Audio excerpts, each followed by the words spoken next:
You married him? My mother barked, tossing her glass onto the dining table with a loud clink that sliced through the tense silence like a razor. My name is Claire Dawson, and that day, sitting at the same family table I grew up around, I learned that blood doesn't mean loyalty, especially when money's involved. Before we begin, drop a comment and tell us where are you from and from which city you're watching our videos? And after watching the whole video, don't forget to tell us what would you do in this situation? Be honest, tell me in the comments below. We read every comment. Let's begin. Across the table, my father shook his head slowly, disappointment carved into every inch of his face. You had offers, Claire. Decent men from good families. And you married a broke contractor with dirt under his nails. I blinked. My chest felt like it was caving in. My husband, Liam Hayes, stood next to me silently, gripping my hand tight under the table. He didn't say a word, didn't flinch, just stared back at them with eyes that said, "You don't know a thing about me. You're ruining your future," my sister Maddie spat. No trust fund. No inheritance. No safety net. When he leaves you or cheats or fails, you'll come crawling back. And then my mother said it. You're no longer welcome in this house, Claire. I paused, looked at each of them. My older brother Dean wouldn't meet my eyes. My aunt sipped her wine like nothing had happened. My father had already turned away. And I stood up. I won't be back, I said calmly, grabbing Liam's hand and walking straight out the front door, into the cold night, into the unknown, into whatever the hell came next. 5 days passed. And on that 5th day, while I was watching a late sunset from the balcony of a quiet hilltop villa an hour outside Seattle, sipping coffee in one of Liam's oversized sweatshirts, my phone buzzed. Maddie. Claire, can we talk? Then a call from my mother. Then Dean. One after another. I didn't answer any of them. Not after what happened the night they kicked us out. Not after what I found out. And certainly not after what I did. Flashback to that same night, barely an hour after we left my parents' house. We were in Liam's old pickup truck, driving back to our apartment. My mascara was smudged, hands shaking. I'm sorry, I whispered. I never thought they'd. Liam pulled over. He didn't look angry. He looked calm, too calm. Claire, he said gently, turning toward me, you know I don't care about any of that. I nodded, tears pooling in my eyes. I just hate that you had to see them treat me like that. And then he did something that stopped my heart. He pulled a velvet box from his coat pocket. Not a ring, but a key. I wasn't going to show you this until next week, he said. But maybe now's the time. He handed me the key. What's this? Come with me, he said. 10 minutes later, we pulled through the gates of a private estate, acres of trees, a long winding driveway, and a house that looked like something out of a magazine. Modern, isolated, breathtaking. What is this? I asked, stunned. He parked. My house, Liam said casually. One of them. I turned to him like he was speaking another language. You told me you lived in a one-bedroom in the city. I did, he said. For you. I needed to know if you were marrying me. Not what I have. I froze. I'm the majority owner of Hayes Group, he continued. Real estate development. Private. We never attached my name publicly. I felt the ground shift under me. My heart pounded in my chest. He looked at me with those same steady eyes. Claire, you passed the test your family failed. Back to the present. When they found out who Liam really was, his net worth, the estates, the land under their own offices that he secretly owned, they panicked. Suddenly, I was valuable again. Suddenly, I was missed. Suddenly, Liam was handsome and hardworking and just misunderstood. They didn't know that 2 nights ago, I'd already filed a formal request to remove them from the family business trust. That I'd instructed the lawyers to cut every financial tie. That I'd recorded the way they humiliated me and sent it anonymously to the board of the nonprofit my father chaired. Or that I had donated $200,000 from my private account in Liam's name to the women's shelter my mother always claimed to support, but never gave a dime to. And they definitely didn't know what was about to happen the next day at the estate's open house event, when Maddie, Dad, and my mother would all show up in designer clothes, just to be greeted by me as the new co-owner of Hayes Legacy Estates. and I had something planned, a public surprise. The next morning came dressed in gold. I stood on the second-floor balcony of the estate, the wind barely moving the white silk curtains behind me. I sipped my coffee slowly, watching as black SUVs pulled into the driveway one by one, like clockwork. I didn't need to check the guest list. I already knew who they were. They'd come. All of them. Even the ones who swore they'd never step foot near that man's property. Maddie was first to get out. A cream-colored blazer clung to her figure, her heels clicking against the cobblestone path like she owned the place. Her husband trailed behind, already on his phone. Then my mother, face tight, hair sprayed into its usual lacquered helmet. And lastly, Dad. His navy suit was sharp, but his eyes looked tired, nervous. I didn't go down to greet them right away. I watched them from the balcony for a while, arms folded, heart strangely calm. Still want to go through with it? Liam asked gently behind me, his voice soft like a question but steady like a vow. I turned to face him. I've never been more sure. He nodded once and kissed my temple. Then let's begin. Downstairs, a small crowd had gathered. Investors, agents, a few local press members invited under the guise of a real estate feature. Everyone was dressed for money. Champagne was already being poured. I came down the grand staircase in a simple but stunning black dress, my heels silent against the marble. The room quieted when they saw me, elegant, poised, not the girl they kicked out 5 days ago. My mother blinked, as if her eyes betrayed her. Maddie's jaw tightened. Claire? I kept my smile polite. Thank you all for coming to the open estate preview. My husband and I are thrilled to finally unveil Hayes Legacy Estates. Dad took a half step forward. You own this place? I turned to him, tilting my head. Well, yes. Technically, Liam built it. I just added my name to the ownership yesterday. Maddie gave a short laugh, sharp and awkward. So, this isn't just some fluke? This is real. Oh, it's very real. My mother opened her mouth, probably to pivot into some form of fake apology, but I raised a hand gently. I think there's something you should all see. I nodded to Liam. A projection screen lowered behind me, and within seconds, a video began playing. Their voices echoed through the speakers, recorded that night at the dinner table. You had offers, Claire. Decent men. No future with a contractor. You're no longer welcome in this house. The crowd went still. My mother went pale. Claire, Dad muttered under his breath, stepping closer. You recorded us? I needed to remember what it felt like to be discarded, so that when you inevitably came running back, I looked at each of them slowly. I'd know not to fall for it. The press had started filming. Maddie hissed. You invited reporters? I met her eyes. No, you did. You posted the RSVP link publicly. Someone gasped. And that's when I delivered the final blow. Before you accuse me of being cruel, let me remind you, I begged all of you to see Liam for who he was. Not for what he didn't show. You laughed. Mocked. Kicked me out. So don't stand here now pretending this reunion is about love. You didn't find your way back to me. You found your way to his wealth. The tension was suffocating. Liam stood beside me now, calm as ever. This estate will host quarterly charity events, free legal counseling for evicted tenants, and job training for single parents. My mother looked like she'd swallowed glass. That's ridiculous. What does that have to do with real estate? Everything, I said softly. We build homes, not just houses. And we don't build for people who break their own. Maddie suddenly snapped. So this is it? You cut us off because of one mistake? We're family. I took a breath and steadied my voice. I didn't cut you off because of one mistake. I cut you off because you revealed your truth the second money was off the table. There was no dramatic exit. No slamming doors or screaming matches. Just silence. Pure, heavy silence as they realized I wasn't bluffing. That the door they slammed in my face was locked from the inside now. That I didn't need their permission anymore. Not to love. Not to succeed. And definitely not to forgive. Liam led me away, fingers laced with mine.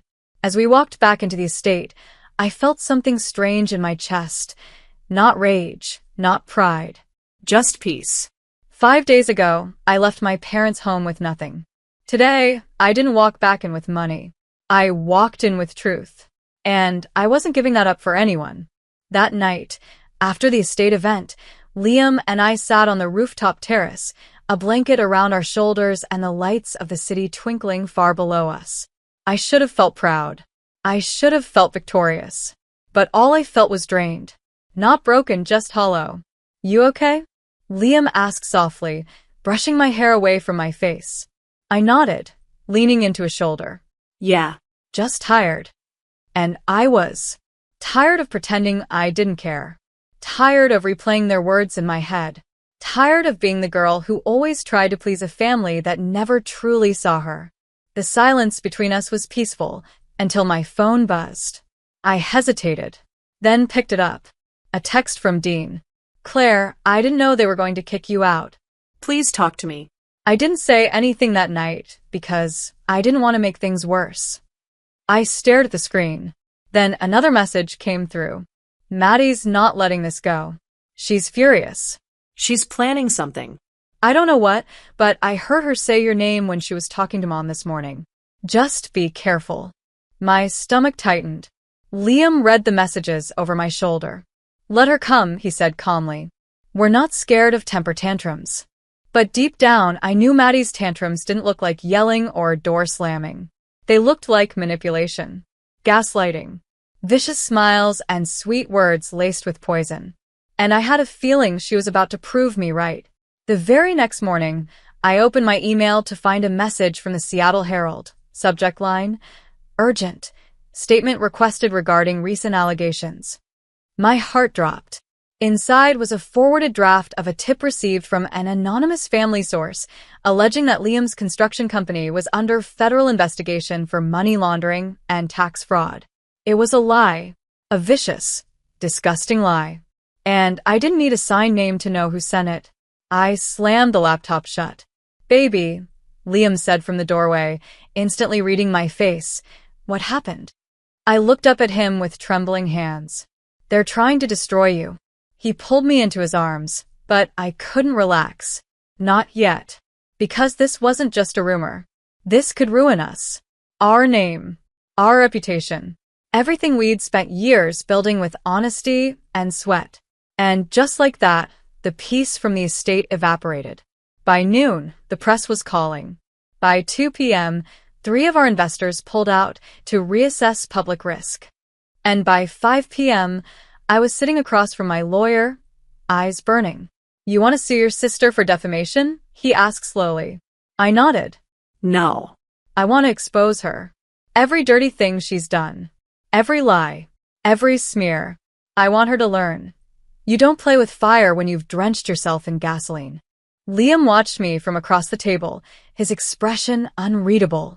And when we left that meeting, we didn't go home. We drove to the city.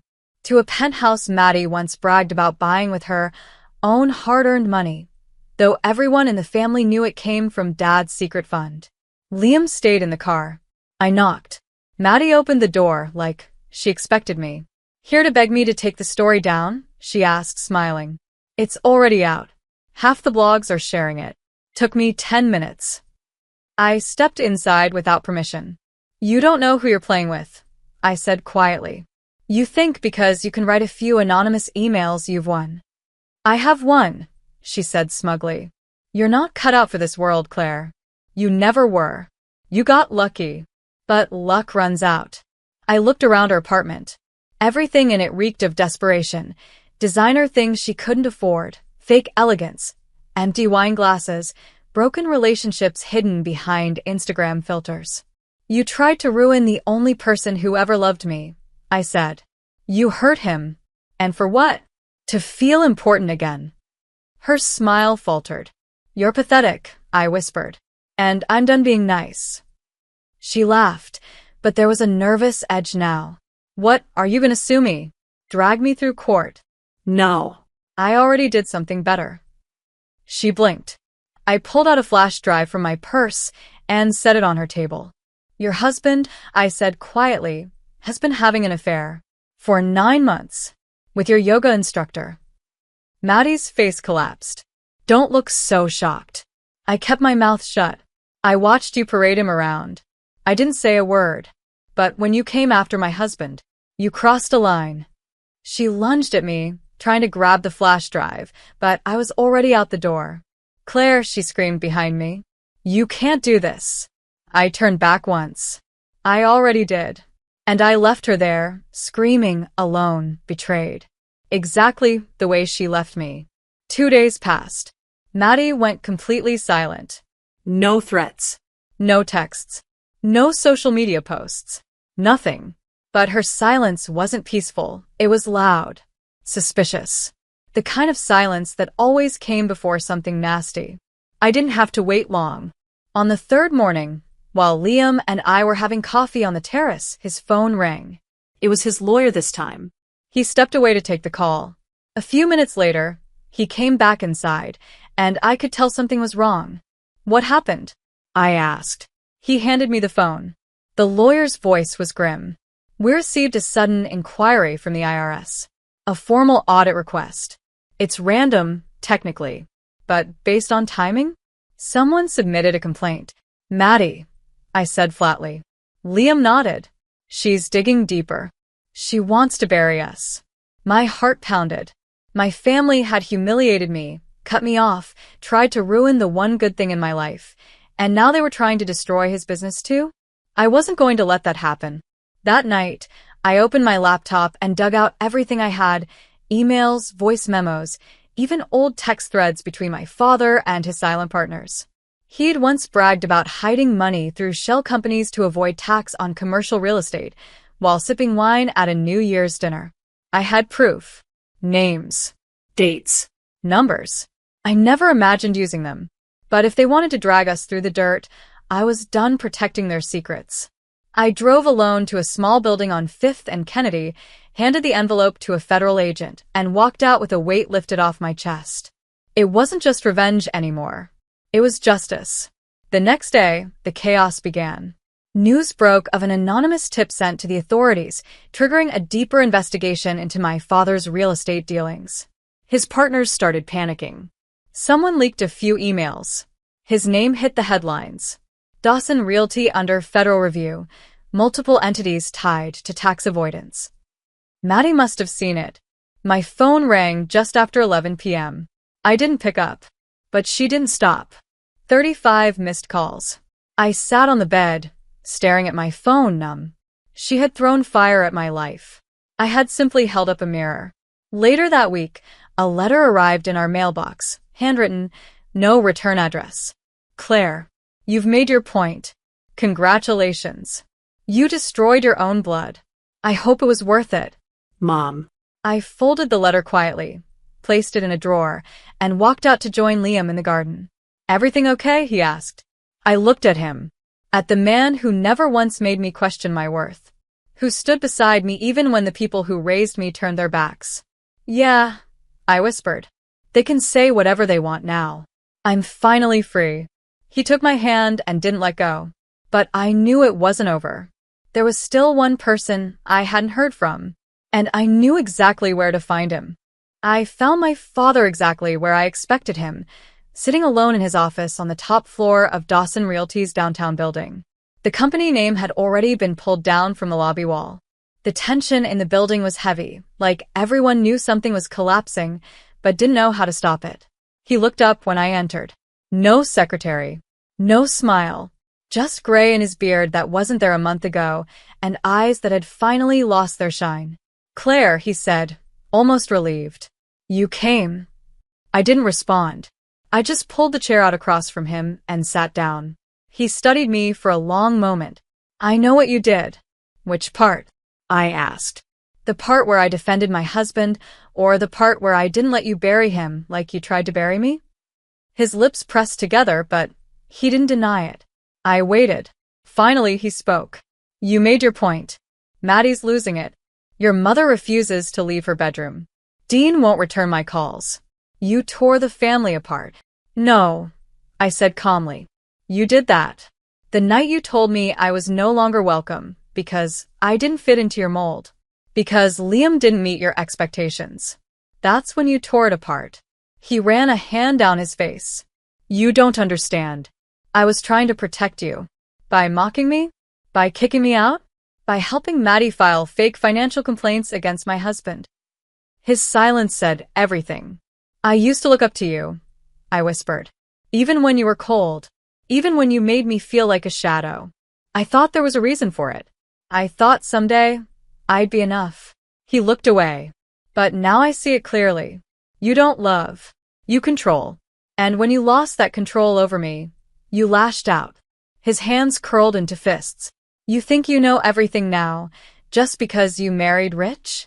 No, I said, my voice steady. I know everything now because I opened my eyes. And I finally saw the truth. I stood up. I didn't come here to argue. I came here to say goodbye. He blinked. Claire, I'm starting a new fund, I continued, ignoring the pleading in his tone. For women like me, women disowned by the people who were supposed to love them. It'll be backed by Liam's firm and mine. Because I'm building something too now. Without you. He stood too desperate. Claire, I made mistakes. But I'm still your father. And you'll always be that. But from this point forward, you're nothing more than a chapter one survived. I walked out of that office with my head held high.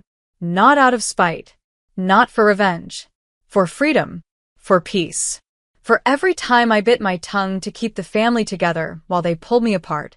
That weekend, Liam and I stood at the ribbon-cutting ceremony of our first women's housing project. Reporters took pictures. Supporters clapped. A few old faces showed up in the crowd, some family friends who'd quietly cut ties with my parents. But none of it mattered. Because when Liam squeezed my hand and whispered, "You did this," I smiled. I did. I had walked through betrayal, humiliation, and loss.